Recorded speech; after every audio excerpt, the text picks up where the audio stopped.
Eh, Hari ini kita mendengar firman Tuhan, Allah yang murah hati, di mana kita jika kita membaca Alkitab dengan teliti, Markus 15 ini, maka kita akan melihat bagaimana Yesus mati, Yesus mati di kayu salib. Nah, pada saat Yesus mati di kayu salib, orang berdosa mendapat kehidupan Yesus. Kita akan mendengar firman ini, coba kita penuh dengan konsentrasi supaya kita bisa mengerti kenapa kita harus mengerti, karena firman Tuhan mengatakan yang mengerti itu yang berbuah. Jika tidak mengerti, itu adalah yang semak, belukar, yang kering, tanah yang tipis. Maka kita mendengar firman Tuhan, kita harus mengerti. Yesus mati, orang berdosa mendapat kehidupan. Pada saat Yesus di kayu salib, dia mati, itu suatu kenyataan dan realitas. Bapak Ibu Saudara yang saya kasihi, tetapi jika hari-hari sekarang, jika orang berbicara, orang dunia mengatakan Yesus mati di kayu salib, itu adalah kebodohan bagi orang dunia. Maka orang dunia mengatakan, jika engkau mengatakan Yesus mati di salib, kamu bodoh. Yesus tidak mati di kayu salib. Atau orang menganggap simbol-simbol salib itu menjadi suatu pokok, jadi suatu pokok daripada kehidupan rohaninya. Maka sebenarnya orang itu tidak mengerti makna salib. Coba kita membaca Alkitab 1 Korintus 1.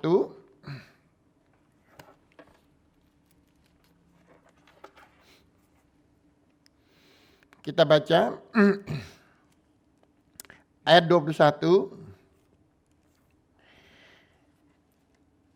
Oleh karena dunia dalam hikmat Allah, kita mengenal Allah oleh hikmatnya, maka Allah berkenan menyelamatkan mereka yang percaya oleh kebodohan pemberitaan Injil. Kebodohan pemberitaan Injil.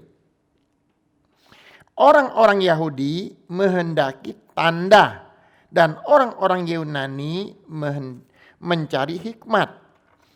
Tetapi kami memberitakan Kristus yang disalibkan. Orang-orang Yahudi sesuatu batu sandungan, untuk orang-orang bukan Yahudi suatu kebodohan. Tetapi untuk mereka yang dipanggil, baik orang Yahudi maupun orang bukan Yahudi, Kristus adalah kekuatan Allah dan hikmat Allah. Sebab yang bodoh bagi Allah lebih besar hikmatnya daripada manusia. Yang lemah dari Allah yang lebih kuat daripada manusia. Jadi dia mengatakan di sini, pemberitaan salib tersebut adalah kebodohan, kebodohan. Tetapi bagi orang, maupun Yahudi maupun Yunani, jika dia menerima pemberitaan salib tersebut, itulah hikmat Allah. Kenapa disebut hikmat Allah? Karena dengan kematian Yesus, orang berdosa diampuni. Dengan kematian Yesus, orang berdosa mendapat hidup. Bapak Ibu Saudara yang saya kasihi, apa hubungannya orang berdosa dengan kematian Yesus di kayu salib? Orang berdosa dapat hidup. Apa hubungannya orang berdosa dapat hidup? Baik orang Yahudi maupun bukan Yahudi. Ini berbicara bukan kehidupan yang di bumi ini. Yang kehidupan di bumi ini yang dinikmati oleh manusia. Baik yang benar, yang jahat, yang tidak percaya Yesus, yang percaya Yesus. Ini bukan kehidupan di bumi ini. Yang kehidupan yang bersama binatang. kehidupannya bersama burung-burung, kehidupannya bersama tumbuh-tumbuhan. Bukan, ini bukan berbicara tentang kehidupan yang melalui oksigen tersebut. Tapi di sini artinya orang mendengar pemberitaan kematian Yesus di salib, dia mendapat kehidupan. Itu artinya apa? Kehidupan dalam roh jiwanya, kehidupan kekalnya, janji Yesus, kehidupan Yesus tersebut. Bapak Ibu, waktu kematian Yesus di kayu salib, kita sudah membaca Alkitab dengan teliti di Markus 15 dan kita membaca juga di Matius.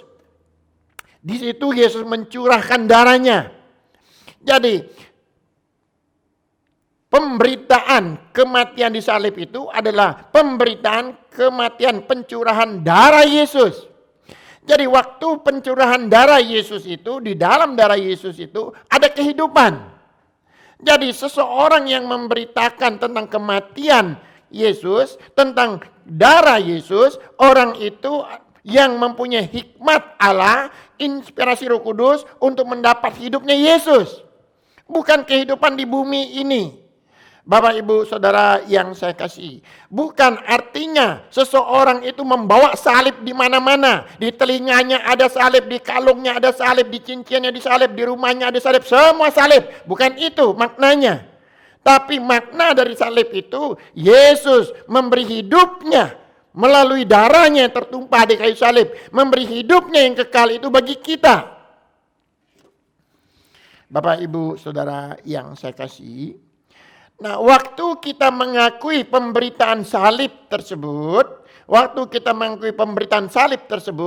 maka kita menerima kasih karunia-Nya. Kasih karunia Allah itu kita akui dan kita menerima anugerahnya dalam kehidupan kita. Nah, waktu kita menerima kasih karunia dan hidupnya Yesus tersebut, seseorang itu harus aktif mempertahankan kasih karunia-Nya. Bapak Ibu Saudara, jadi seseorang yang mendengar pemberitaan salib, begitu dia mengakui bahwa Yesus memberi hidupnya Yesus kepada dia karena kematian di salib dengan darahnya, dia sudah menerima anugerahnya Yesus. Dia apa yang harus dia lakukan? Dia harus aktif. Kasih karunia itu harus aktif mempertahankan kasih karunia itu dengan apa? Dengan pelayanan. Bapak Ibu, pelayanan itu adalah bukti orang-orang yang mengasihi Yesus. Pelayanan apa? Di gereja, orang yang kur, pujian, persembahan, bahkan dijelaskan ini, tepuk tangan pun itu adalah bukti dia mengasihi Yesus. Ya, itu adalah bukti kasih karunia yang dia akui, yang dia terima. Maka ada suatu bukti kamu menerima kasih karunia itu dengan bersyukur. Maka waktu ibadah pun kamu tepuk tangan tersebut, itu adalah suatu bukti. Maka jika seorang ibadah tidak ada suatu bukti dia menerima kasih karunia, mungkin dia tidak mengerti dia sudah menerima kasih karunia, atau dia belum menerima kasih karunia tersebut. Jadi banyak hari-hari sekarang orang dalam sikapnya, dia sebagai orang yang menerima kasih karunia, apa buktinya aktifnya yang dia wujudkan dalam perilaku dia, dalam sikap dia melayani Tuhan. Bapak Ibu Saudara yang saya kasihi, waktu dia di kayu salib sebenarnya Yesus pada saat itu bisa selamat, ya. Sebenarnya bisa selamat. Kenapa? Karena Pilatus sudah menyelidiki secara pribadi bahwa Yesus ini tidak berdosa. Ya. Jadi ini adalah penyelidikan Pilatus secara pribadi. Coba kita membaca Markus 16. Markus 15.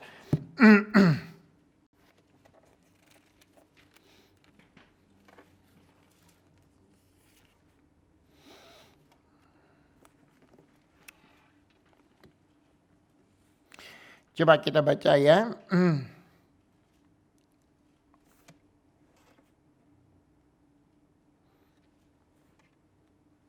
Dari ayat 10, ia memang mengetahui bahwa imam-imam kepala menyerahkan Yesus karena dengki.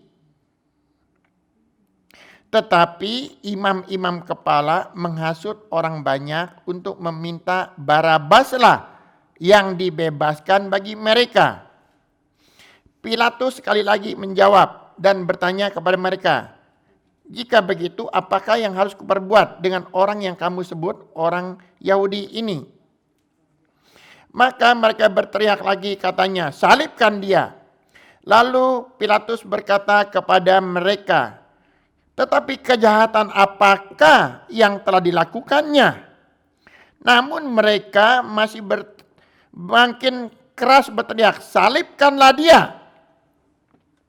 Bapak, Ibu, Saudara yang saya kasih, di sini kita melihat ayat 14, Pilatus mengatakan, kesalahan apa? Maka Pilatus sudah menyelidikinya, baik di Matius, di Yohanes dijelaskan, menyelidiki dan meneliti bahwa Yesus itu tidak bersalah. Dia tidak mempunyai satu kesalahan dan berdosa. Dia ingin Yesus itu mengatakan, tidakkah engkau bisa berkata kepadaku bahwa kamu tidak bersalah? Pilatus ingin ada suatu pernyataan dari Yesus. Yang mereka tuduhkan ini semuanya, jika Yesus mengatakan pada saat itu, yang mereka tuduhkan semuanya ini salah, saya tidak bersalah, maka Pilatus akan melepaskan Yesus dengan hak dan otoritasnya. Jadi Pilatus menunggu suatu pernyataan dari Yesus karena dia sudah menyelidiki dari bukti-bukti yang ada dan kehidupan Yesus dan saksi-saksi bahwa tidak diketemukan kesalahannya Yesus. Maka Pilatus ingin menegaskan kepada Yesus, cobalah kamu berkata dari diri kamu sendiri bahwa kamu tidak berdosa. Maka jika Yesus mengatakan, ya saya tidak berdosa, mereka ini salah sangka, maka dia akan dibebaskan dengan otoritasnya Pilatus tersebut, dengan hak wewenang yang diberikan oleh negara kepada dia. Tetapi persoalannya, Yesus tidak mau membuka mulut, dia diam. Maka posisi diam inilah yang sulit bagi Pilatus untuk membebaskan dia. Ya. Maka kalau dia membebaskannya, artinya apa? Dia memakai wewenang dia, maka Yesus sendiri sebenarnya tidak pernah mengatakan dia tidak berdosa. Maka inilah yang sebenarnya yang membuat daripada Pilatus itu gusar. Dia gusar, dia ingin ada suatu pernyataan dari Yesus mengatakan bahwa dia tidak berdosa. Bapak, Ibu, Saudara yang saya kasih, hari-hari sekarang banyak orang berdosa, tetapi dia tidak mengaku dia orang berdosa. Ya, di hadapan Allah tidak ada suatu kejujuran di hadapan Allah. Semua keturunan Adam itu orang berdosa. Tidak ada satu kejujuran di hadapan Allah mengaku saya orang berdosa. Sedangkan Yesus, dia adalah pada mulanya, dia adalah firman pada mulanya bersama Bapa. Dia tidak ada kesalahan dan diselidiki oleh Pilatus secara pribadi dan melalui saksi-saksi. Dia tidak bersalah. Maka jika dia berkatakan dia tidak bersalah, maka dia akan bebas. Tetapi kenapa dia tidak mengungkapkan hal itu? Karena dia taat kepada Allah Bapa. Di mana kita bisa menyelidiki bahwa Yesus itu sangat taat kepada Bapa? Artinya dia lebih taat kepada Allah yang tidak kelihatan. Ya. Kenapa? Karena tertulis nubuatan bahwa ia pada saat dibawa ke pengadilan, waktu dia ingin disalibkan, dia keluh, dia menutup mulutnya, dan itu membuktikan bahwa dia waktu disalib itu ditanya Pilatus, dia tutup mulutnya. Kenapa? Karena memang sudah tertulis demikian. Maka dia menggenapi firman Tuhan tersebut. Artinya dia menggenapi kehendak Allah tersebut. Bapak Ibu, jika Bapak Ibu menerima kasih karunia, maka kita pun mempertahankan kasih karunia itu dengan aktif. Itu maksudnya. Ya.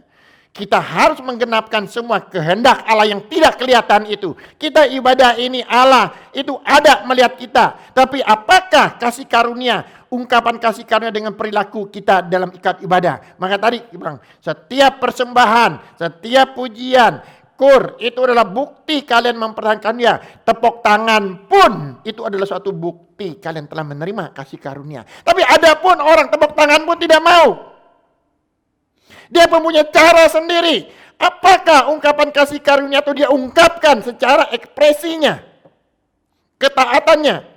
Di sini kita bisa melihat Yesus mengungkapkan ketaatan kepada Allah Bapa tersebut. Mari kita lihat Yesaya 53.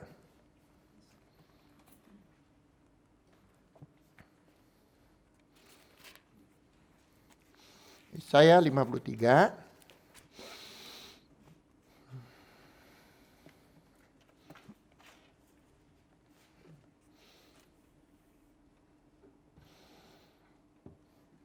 Saya akan membacakan Yesaya 53 dari ayat 1 sampai 7. Siapakah yang percaya kepada berita yang kami dengar? Kepada siapakah tangan kuasa Allah dinyatakan? Sebagai taruk ia tumbuh di hadapan Tuhan, sebagai tunas dari tanah kering. Ia tidak tampan dan semaraknya pun tidak ada, sehingga kita memandang dia dan rupanya pun sehingga tidak mengingininya. Ia dihina, dihindari orang. Seorang yang penuh kesengsaraan, yang biasa menderita kesakitan. Ia sangat dihina, sehingga orang menutup mukanya terhadap dia. Dan bagi kita pun, ia tidak masuk hitungan. Tetapi sesungguhnya, penyakit kitalah yang ditanggungnya, dan kesengsaraan kitalah yang dipikulnya. Padahal kita mengira dia kena tulah, dipukul dan ditindas Allah. Tetapi ia ditikam oleh karena pemberontakan kita. Kita diremukkan oleh karena kejahatan kita. Ganjaran yang mendatangkan keselamatan bagi kita ditimpakan kepadanya. Dan oleh bilur-bilurnya kita menjadi sembuh. Kita sekalian sesat seperti domba. Masing-masing kita mengambil jalannya sendiri. Tetapi Tuhan telah menimpahkan kepadanya kejahatan kita sekalian. Jadi kejahatan dosa kita timpakan kepada dia di kayu salib. Dia dianiaya, tetapi dia membiarkan dirinya ditindas dan tidak membuka mulutnya seperti anak domba yang dibawa ke pembantaian, seperti induk domba yang keluh di hadapan orang-orang yang menggunting bulunya. Dan ia tidak membuka mulutnya. Jadi kenapa dia tidak membela dirinya? Karena tertulis dia keluh. Dia membiarkan dirinya ditindas. Supaya apa? Kita lepas dari dosa tersebut. Bukan dia tidak bisa mengungkapkan kepada Pilatus. Pilatus ingin supaya ia mengungkapkan bahwa pernyataan, saya tidak berdosa. Maka Pilatus dengan otoritasnya melepaskan Yesus. Tetapi sudah tertulis dia keluh. Dia mengasihi Allah Bapaknya. Dia mempertahankan ketaatannya kepada Bapaknya. Supaya apa? Kita menerima hidupnya. Kita bisa menerima kasih karunia-Nya. Dan mempertahankan kasih karunia yang dia berikan kepada kita. Coba kita melihat Roma 5. Roma 5.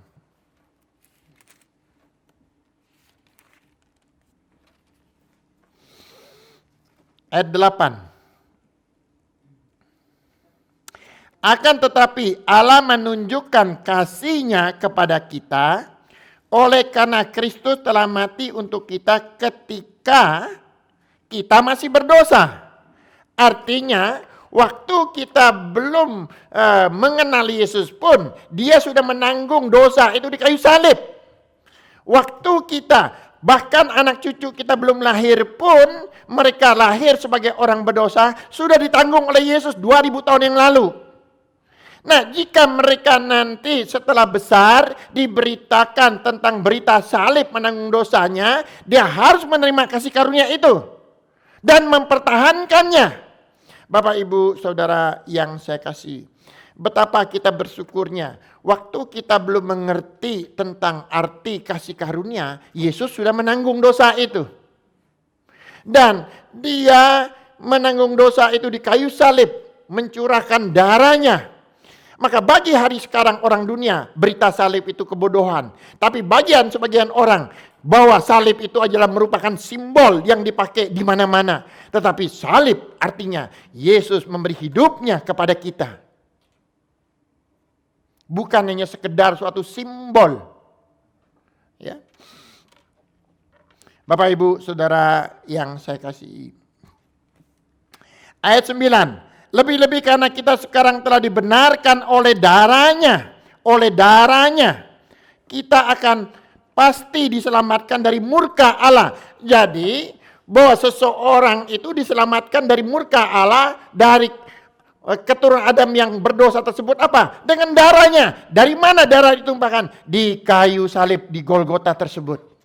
Maka kasih karunia yang kita terima itu tidak bisa dinilai dengan apapun. Maka kita harus memberi, harus mempertahankan dengan aktif kasih karunia itu dengan wujud.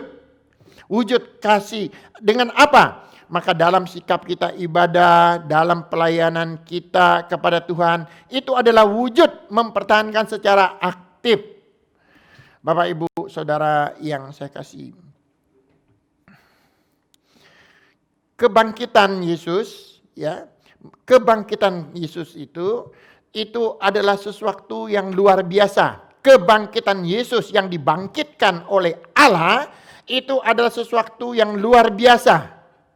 Kita harus tahu bahwa waktu Yesus dibangkitkan oleh Allah, maka kita ini kenapa bisa dibangkitkan? Karena kita di dalam Allah, di dalam Yesus.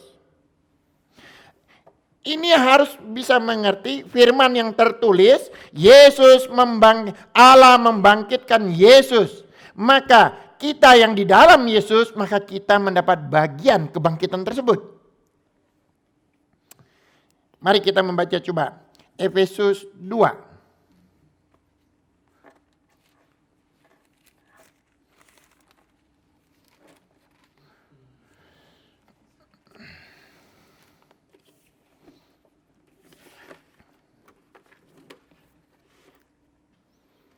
Efesus 2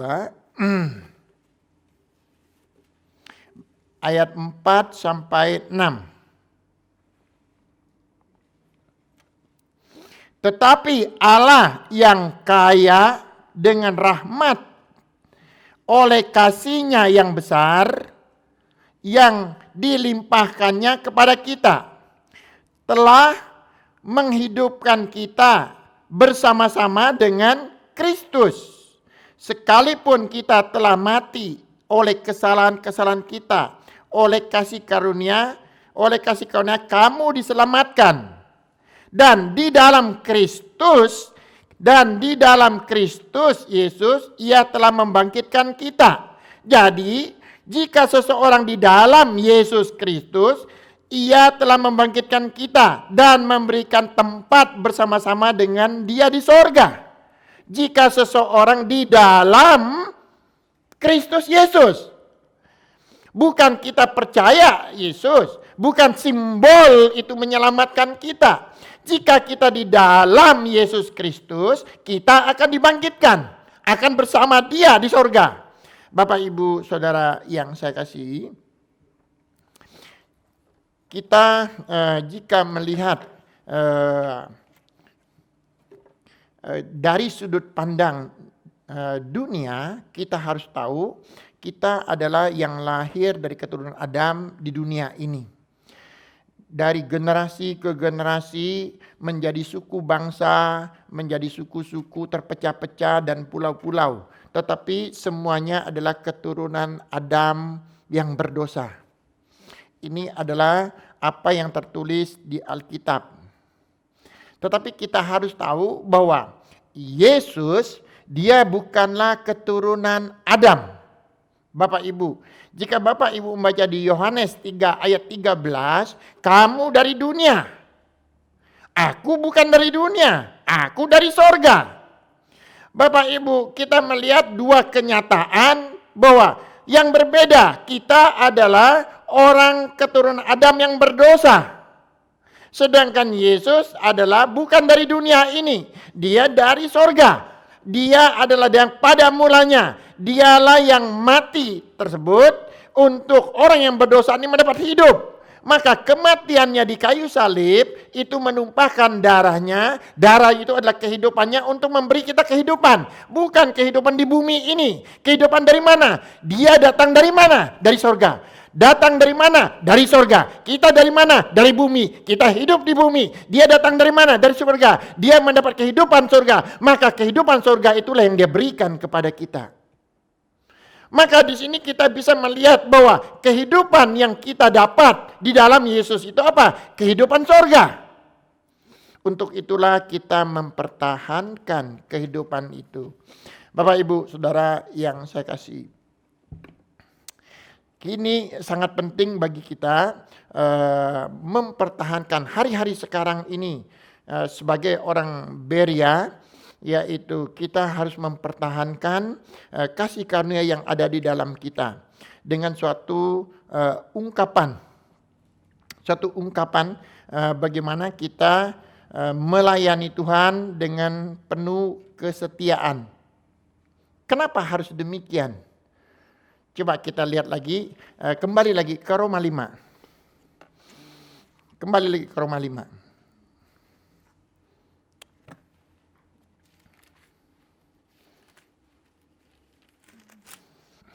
Roma 5. Ayat yang ke-10. Sebab jikalau kita ketika masih seteru diperdamaikan dengan Allah oleh kematian anaknya, lebih-lebih kita sekarang telah diperdamaikan, pasti akan diselamatkan oleh hidup apa itu? Bukan hidup kita. Hidupnya. Katanya besar, artinya jika engkau mempertahankan kasih karunia-Nya dengan aktif, kamu akan mendapat hidupnya. Bapak, Ibu, Saudara, sekarang inilah saat-saatnya seseorang itu menjalankan kehidupan rohani, kasih karunia itu untuk mempertahankan hidupnya. Tadi sudah dijelaskan bagaimana dengan sikap kita beribadah, sikap kita melayani di rumah Tuhan, ya, sikap kita dalam pengakuan kasih karunia yang ada di dalam kita.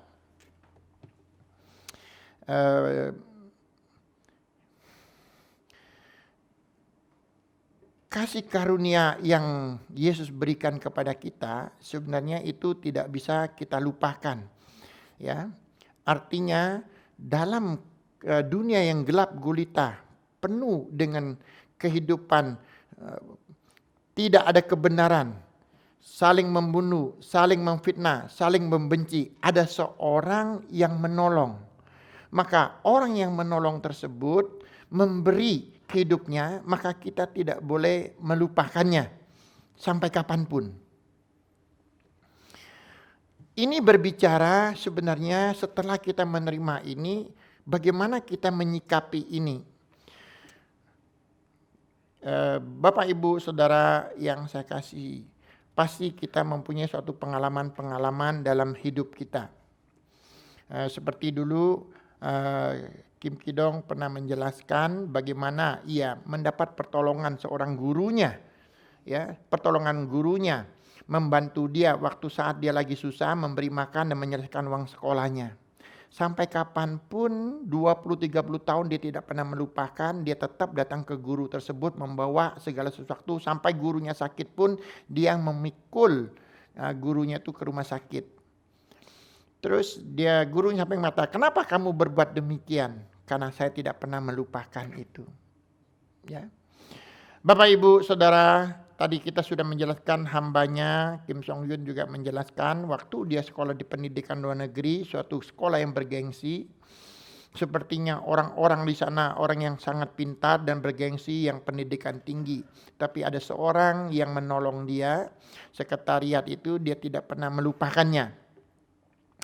Nah, demikian juga sebenarnya tentang kasih karunia seperti itu. Ya, Bapak Ibu Saudara yang saya kasihi, jika kita mendapat kebenaran daripada seseorang, sebenarnya kita tidak boleh membenci seseorang itu.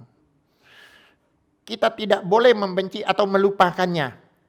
Jika kita mulai membenci, berarti sebenarnya kita tidak menghargai kasih karunia pemberitaan Injil darah Yesus itu kepada kita. Orang itu sudah melupakan kasih karunia itu sebenarnya. Ya. Maka banyak hari-hari sekarang, kenapa orang itu berlalu? Karena dia melupakan dari mana ia mendapat kasih karunia tersebut, berita kebenaran tersebut. Sehingga dia dengan gampang mengabaikan itu. Jika saya ingat seperti ini, saya akan teringat bagaimana saya waktu saya masih kecil, orang tua saya sudah meninggal, ya. Dengan usia yang sangat kecil, orang tua sudah meninggal usia 8 tahun. Dan waktu saya sekolah tidak mendapat satu bimbingan orang tua. Saya tinggal di luar kota bersama saudara yang tidak pernah diajar. Sehingga saya belajar sendiri, saya sekolah sendiri, ya seperti itu. Dan karena tanpa satu bimbingan yang baik sehingga saya naik kelas 4, saya masih ingat sekali saya naik kelas 4 dengan naik percobaan. Mungkin sekarang orang tidak pernah lagi ngalamin seperti itu. Jadi kalau Bapak Ibu dulu sekolah, pernah ada naik percobaan. Artinya kamu naik percobaan selama 3 bulan. Kalau kamu tidak bisa mengikuti pelajaran selanjutnya, kamu akan diturunkan lagi. Jadi waktu itu saya kelas 3 naik ke kelas 4, naik percobaan. Ditulis itu naik percobaan. Jadi saya dipanggil oleh wali kelas, dibilang kalau kamu tidak bisa mengikuti pelajaran kelas 4, kamu akan diturunkan lagi di kelas 3. Maka waktu saya mendapat rapot tersebut, saya kasih tahu kepada keluarga, saudara saya, mereka bilang kalau kamu nanti diturunkan lagi, kamu nggak usah sekolah lagi, ya sudah, kamu cukup bekerja aja. Jadi saya sebenarnya pada saat itu masih kecil, usia berapa tahun ya, 10 tahun, 9 tahun, 8 tahun, sangat sedih. Karena saya sendiri memang waktu itu pelajaran berhitung, dulu masih zamannya berhitung, sangat lemah. Dan tidak ada yang mengajar. Ya, saya mempunyai sikap pasrah. Jadi saya pikir ya sudahlah, apa yang terjadi ya sudah. Tetapi saya bersyukur pada saat saya naik kelas 4, saya mendapat seorang guru, ibu guru yang sangat baik. Saya tidak pernah melupakan sampai hari ini budi jasanya. Dia begitu melihat raport saya, dia melihat saya sering ketinggalan, maka dialah yang pertama kali datang ke meja saya, dia mengatakan setiap pulang sekolah kamu jangan pulang langsung, tapi kamu di tempat dia ada asrama sekolah itu, saya di sana disuruh makan dulu, habis itu saya 1 jam diajar. Saya sangat bersyukur dengan perkembangannya selama 3 bulan saya belajar itu, bukan saya turun, bahkan saya pada saat itu mendapat juara 3 kelas. Jadi bukan saya turun kelas 3, bahkan saya kelas 4 itu saya pernah menjadi juara juara 3. Dan seterus itu saya mulai hobi yang disebut berhitung. Saya tidak pernah melupakan bimbingan orang tersebut sampai kapanpun, maka hari ini pun saya berusia 61 tahun. Ini sudah berlalu 50 tahun lebih, saya tidak pernah melupakan kejadian tersebut. Bapak Ibu, kasih karunia yang Yesus berikan kepada kita, apakah kita bisa melupakan itu? Kita tidak bisa melupakan seumur hidup kita. Kasih karunia seseorang yang memberitakan firman Tuhan. Apakah kita bisa melupakannya itu? Kita tidak bisa melupakan. Kita harus mengucap syukur. Dengan ucapan syukur kita, artinya kita menghargai kasih karunia itu. Bapak Ibu Saudara yang saya kasih. Itulah makna kasih roka yang diungkapkan dengan suatu perilaku. Jika hari-hari ini mungkin guru itu mendengar saya berbicara di atas mimbar ini sebagai perumpamaan, mungkin dia akan bersuka cita. Bapak Ibu, jika saya menghargai kasih karunia yang Yesus berikan kepada saya hari ini, ungkapan saya beribadah dengan sikap perilaku saya, maka Yesus pun akan bangga kepada saya. Kasih karunia itu tidak gagal. Kasih karunia itu saya sungguh mewujudkan dengan perilaku saya. Mari kita membaca Ibrani pasal 4.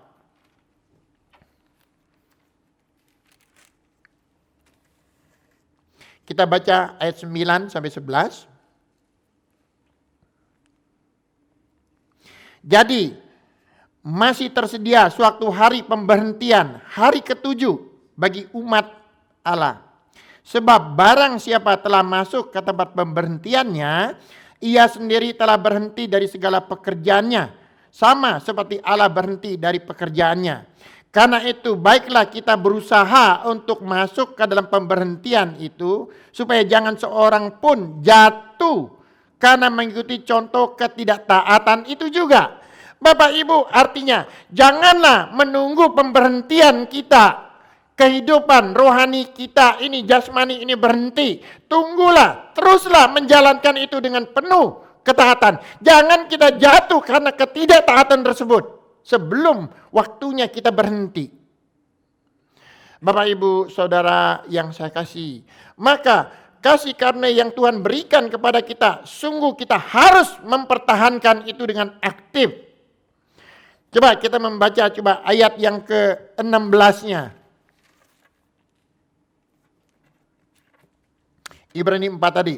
Sebab itu, marilah kita dengan penuh keberanian menghampiri tahta kasih karunia, supaya kita menerima rahmat dan menemukan kasih karunia untuk mendapat pertolongan kita pada waktunya.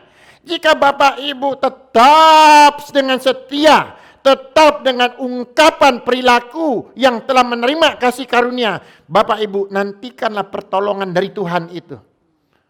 Bapak Ibu Saudara yang saya kasihi, kita sungguh berbahagia jika hari-hari ini, jika kita mengetahui betapa kasih karunia itu tidak bisa dinilai dengan materi, dengan harta, tetapi kasih karunia yang diberikan Yesus, kehidupan Yesus itu, maka kita menerima dengan iman. Maka jika kita mengatakan saya menerima kasih karunia dengan iman kita, ungkapkanlah dengan perilaku kita kasih karunia tersebut. Dalam apa? Dalam sikap kita beribadah, dalam sikap kita persekutuan, dalam sikap kita sesama anak Tuhan. Pertamankanlah sebelum sampai hari pemberhentian itu dengan ketaatan. Jangan pernah melupakan kasih karunia tersebut. Kepada siapa? Yesus. Kita di dalam Yesus. Jangan melupakan kasih karunia itu apa? Kepada orang yang memberitakan kasih karunia itu. Bapak Ibu, awal seseorang hilang kasih karunia itu, dia mulai ada kebencian menerima kasih karunia tersebut. Dia akan sedikit demi sedikit kebencian itu terus. Api itu dari kecil terus membesar dan membesar dan membesar dan menghanguskannya. Ya, menghanguskannya. Maka Bapak Ibu, marilah kita mengakui kasih karunia yang besar itu. Kasih karunia yang besar tersebut tadi sudah dijelaskan oleh firman Tuhan, ya. Dia menjelaskan dari Wahyu, ya. Wahyu 22 tadi, ayat Wahyu 21 tadi. Coba kita melihat apa yang dijelaskan Wahyu 21 tadi.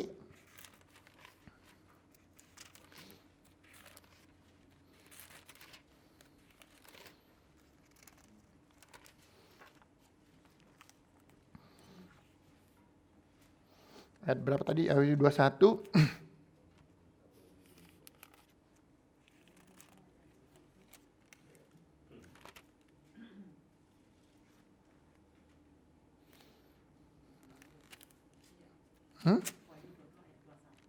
Oh maaf, terbalik ya. Ayat 22, ayat 21 ya. Coba kita bacakan. Ya, 22 ayat 21. Kasih karunia Yesus Kristus menyertai kamu sekalian. Artinya, pertahankanlah kasih karunia tersebut. Maka dikatakan di sini, bahkan di ayat yang ke-14, ya, Wahyu 22 ini ayat yang ke-11, ayat 11. Barang siapa yang berbuat jahat, biarlah ia terus berbuat jahat. Barang siapa yang cemar, biarlah ia terus cemar. Dan barang siapa yang benar, biarlah terus berbuat benar.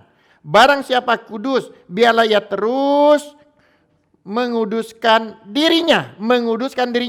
Maka kita bisa melihat kehidupan akhir zaman ini, jika seseorang itu cemar di atas mimbar, sering berbicara cemar dengan konsep-konsep cemarnya, yaitu mistiknya, dia akan terus cemar. Kalau dia berbicara tentang harta duniawi, dia akan terus kata duniawinya. Dan jika mulai orang itu tidak suka lagi kehidupan gereja rohani, maka dia terus makin jauh. Tetapi di sini dia mengatakan, jika orang itu kudus, dia justru semakin kudus. Jika dia benar, dia terus makin benar. Maka kita melihat di sini seperti seolah-olah Tuhan mendorong sikap seseorang itu pada akhir zaman ini. Apa perilaku yang ada di dalam dia?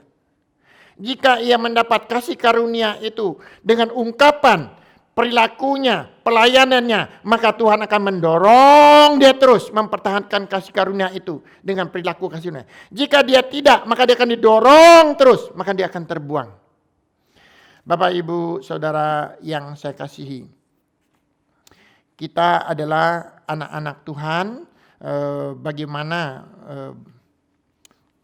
mempertahankan kasih karunia tersebut? Coba kita membaca lagi sebagai yang terakhir. Ayo. 1 Petrus 5. 1 Petrus 5.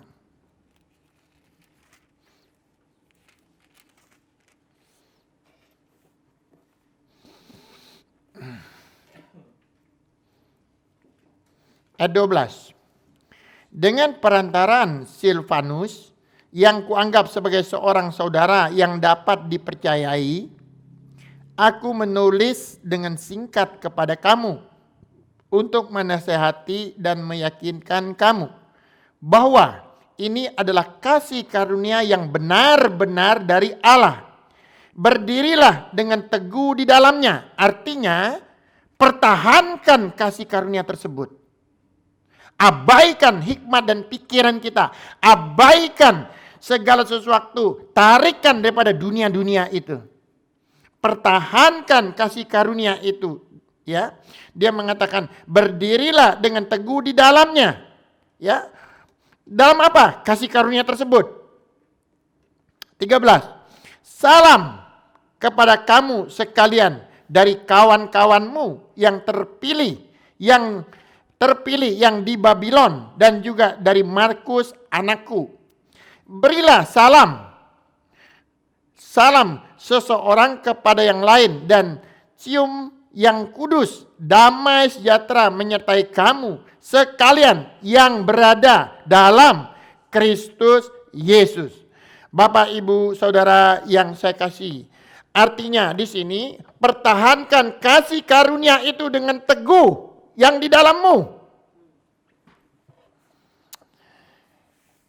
Kita hari-hari sekarang melihat situasi ini. Maka biarlah kita tetap menjaga kasih karunia dengan perilaku. Kata perilaku di situ, perilaku rohani. Perilaku. Karena Yesus memberi hidup, bukan hidup yang secara bumi oksigen tadi. Hidup rohani. Hidup roh kita, kekalnya Yesus. Maka dia menyuruh kita menjaga kasih karunia dengan perilaku rohani. Perilaku kehidupan rohani tersebut. Bapak, Ibu, Saudara yang saya kasihi, jika kita mempertahankan itu, maka ada 3 poin intisari khotbah tersebut yang saya akan membacakannya supaya Bapak Ibu tidak lari dari inti poin tersebut. Ya.